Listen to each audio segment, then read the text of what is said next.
Olá, axé, motumbá, saravá, todos os umbandistas. Dá continuidade aí no vídeo que eu tava fazendo, que infelizmente o vídeo acabou travando, só fiquei com áudio, então dá continuidade aí no vídeo. Nós estávamos falando de médio de transporte, né? A ritualística de transportar quando o médio está incorporado, atendendo uma assistência, um consulente, e a entidade pede, né, no caso, para ser feito o transporte. Desculpa a todos. E então, a respeito, a minha casa não tem esse costume.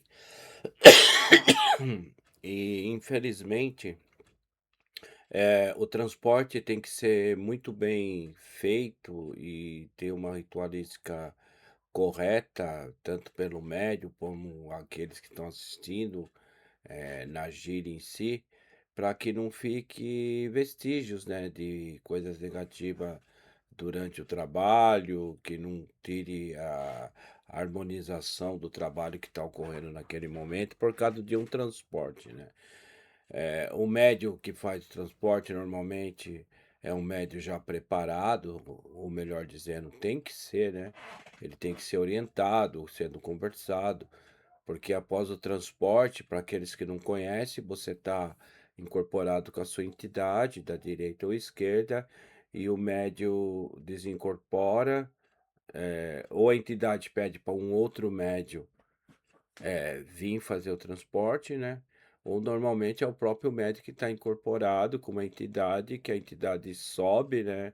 Ou no caso da esquerda desce, e ela desincorpora e o médio normalmente fica atrás, ou mesmo na frente da assistência, e acaba incorporando. Normalmente é atrás dele. E ele incorpora e trazer em terra aquilo que está junto com o consulente, com a assistência, né?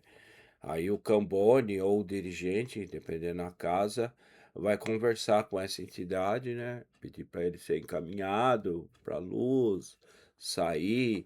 Algumas casas, dependendo do que tiver com a pessoa, pode ser até mesmo uma entidade, um Exu da pessoa pedindo alguma coisa, né? Aí a gente anota e passa depois para assistência para o consulente.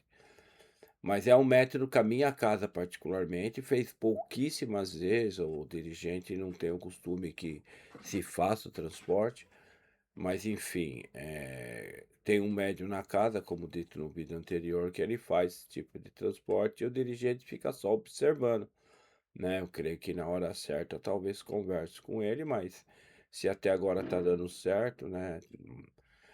Teve, eu acho que creio eu, uma vez que ele fez um transporte que o dirigente teve que pôr a mão, que ele estava muito mal.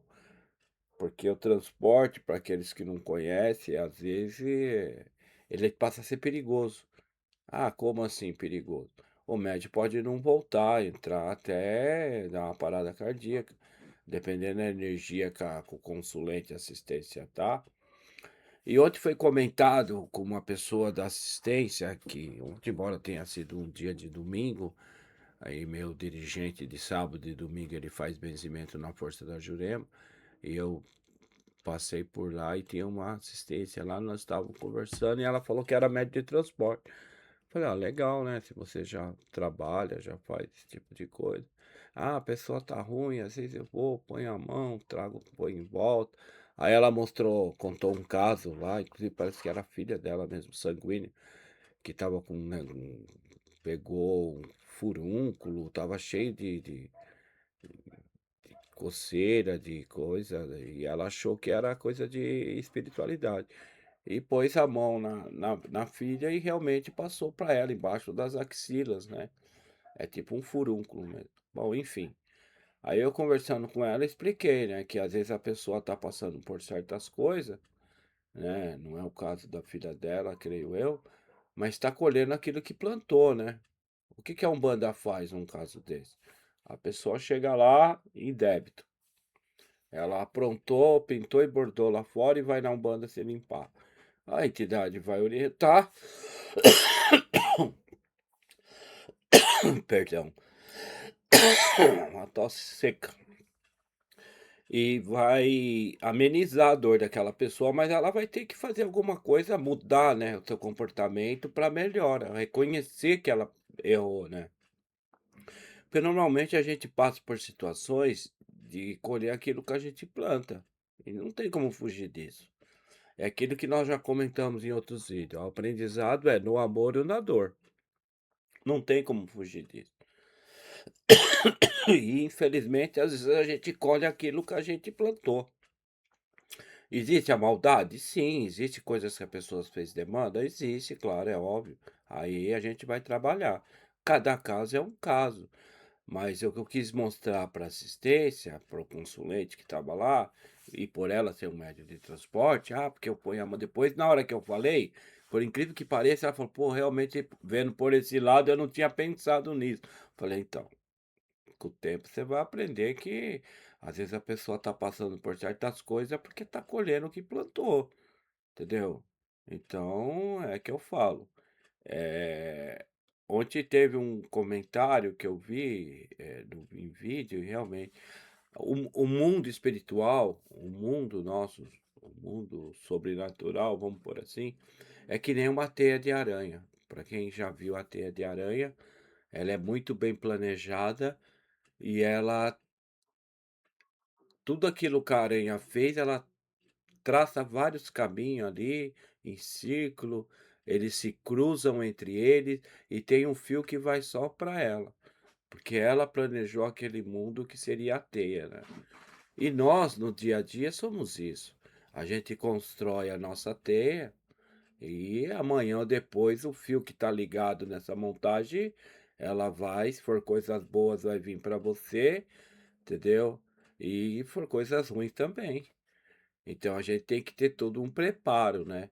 E não é tudo que cai na teia que é, bem dizer, vamos pôr aí entre aspas, e vamos pôr a aranha que se come, então provavelmente alguma coisa ela descarta. E nós também, tem coisas que a gente escuta e ouve que a gente não tem que dar atenção. Certas situações é preferível você sair do que pôr a mão. Então no caso do transporte, o que acontece é isso. Agora, numa gira de atendimento público, aí alguns vão falar assim: "Ah, então a pessoa chega lá morrendo, por mais que ela tenha você não vai pôr a mão". Não, o que você pode fazer é amenizar.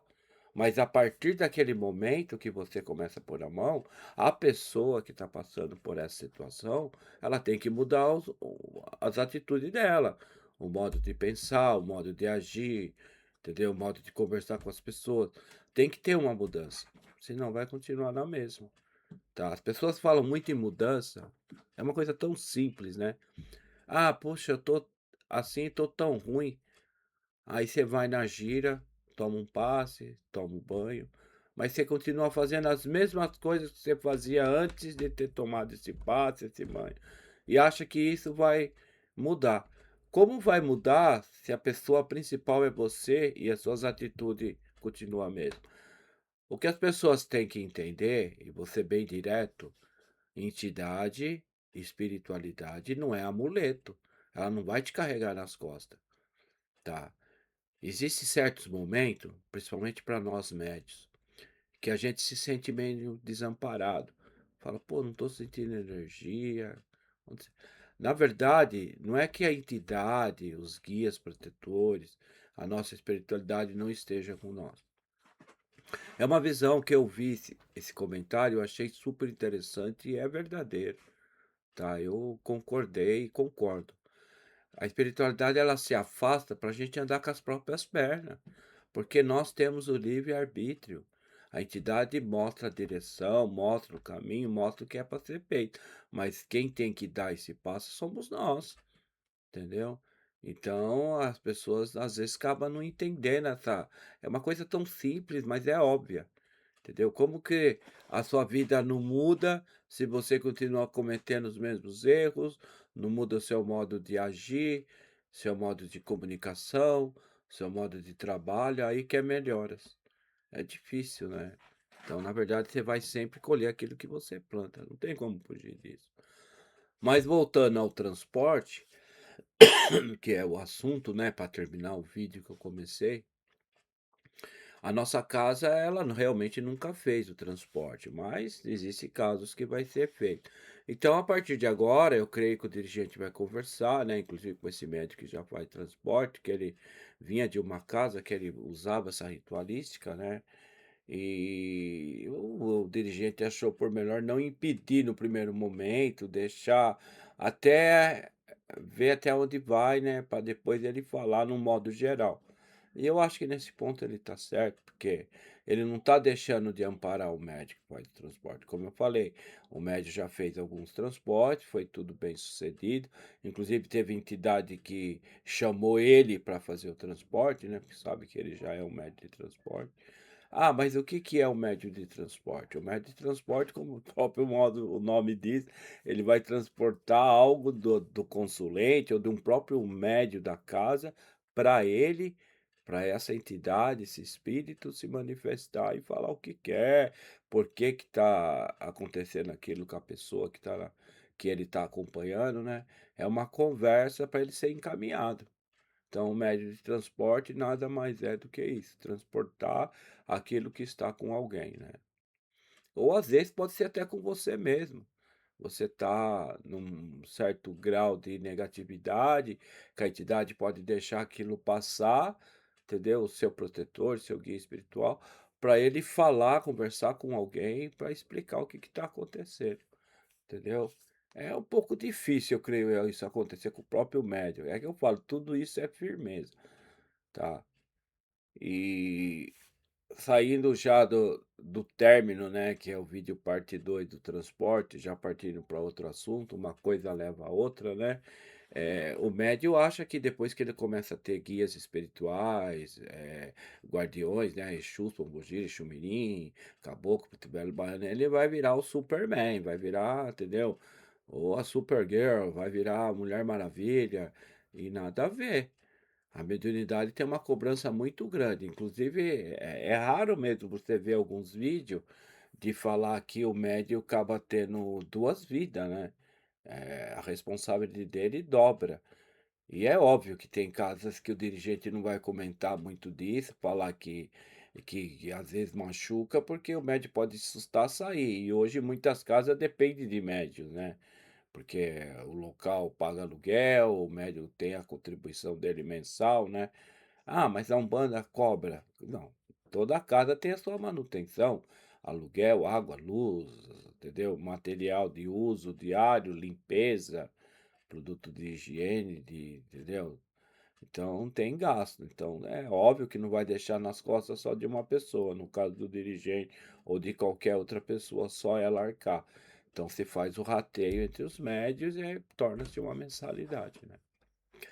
E o médio ele tem que ter consciência que é um caminho árduo e um caminho de muita responsabilidade. Tem que amar muito a Umbanda, amar muito a religião, porque a Umbanda é uma religião, para seguir, né. E como dito, nós somos eterno aprendiz. Você nunca vai falar: "Não, eu sei de tudo, isso eu faço". E dentro da Umbanda, certas ritualísticas são que nem remédios. Para o remédio para algumas pessoas é eficaz, para outras não. Na mediunidade, no atendimento ao público é a mesma coisa, entendeu? Não é porque você deu banho de arruda para um, todos vão ter que tomar banho de arruda. Às vezes não é que vai fazer mal, mas não vai ser eficaz, entendeu? Vai só amenizar, tá? Então isso tudo é um aprendizado, cada caso é um caso, tudo é um momento, né? A gira de Umbanda, o trabalho de Umbanda e qualquer outra religião que trabalha com espíritos, eu creio que seja assim, né? Mesmo fora isso, dentro de uma missa, né, numa igreja católica, nem toda missa vai seguir igualzinho a outra que tem. Se procura fazer tudo igual, mas às vezes tem algumas particularidades que fogem, né. E quando há mudanças por bem, é sempre bem-vinda, né, mas infelizmente às vezes nada corre como a gente quer. Vocês me desculpem dessa tosse seca, inclusive eu vou ver o que está acontecendo. É que, como eu tô falando de São Paulo, capital, aqui tá uma mudança de hoje tá um sol maravilhoso, esquentou e esses dias estava frio, quase 5 graus. Eu moro na serra, inclusive, da Cantareira, no comecinho da serra, né, não moro especificamente dentro da serra. Ó, novamente, infelizmente, o vídeo travou, mas vou finalizar aí a parte do transporte e finalizar esse vídeo, ok? Axé a todos, saravá, motumbá, Oxalá abençoe a todos.